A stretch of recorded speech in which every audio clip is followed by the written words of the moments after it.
Now we're going to do some more advanced garnishing techniques. Now if you remember from our earlier discussion on garnishes, we had the shaved parmesan, we had some dill, we had some continental parsley. First of all, we're going to work with some shallots. As the herbs were earlier, we've got this wrapped in glad wrap. This will keep the shallots nice and fresh. We're basically just going to use 2 or 3 at a time. We'll wrap the rest back up, they go back into the fridge. Now when you're working with shallots, you'll often find that some of the outer leaves of the shallots start to brown and wilt. Basically we're going to take those off and discard them. Take our knife, we'll take the roots off the end.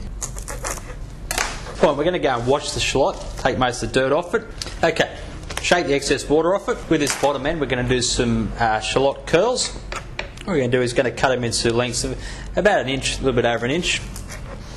If the shallots are long enough, we'll get a couple out of each one. With a flat edge knife, basically you're going to take this and we're going to cut some little strips through it. What this is going to do is it's going to allow, in water, the shallot to bend, curl up like a little flower. We're going to put a little bit of cold water over the top once again, and they'll go into the fridge.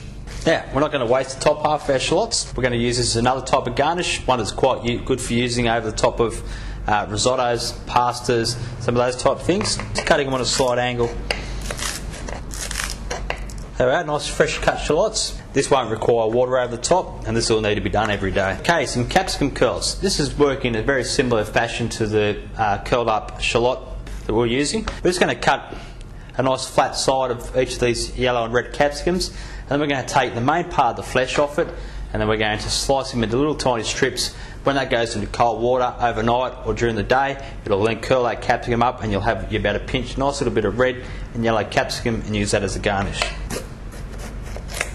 Cut them into the lengths that we want. So we're talking about an inch, a little bit over 1 inch. From the side, we're then going to use our knife. We're going to take the majority of the flesh out of the capsicum. Hold the fingers nice and flat so you can run the knife underneath. We're going to leave the skin with not too much flesh on it.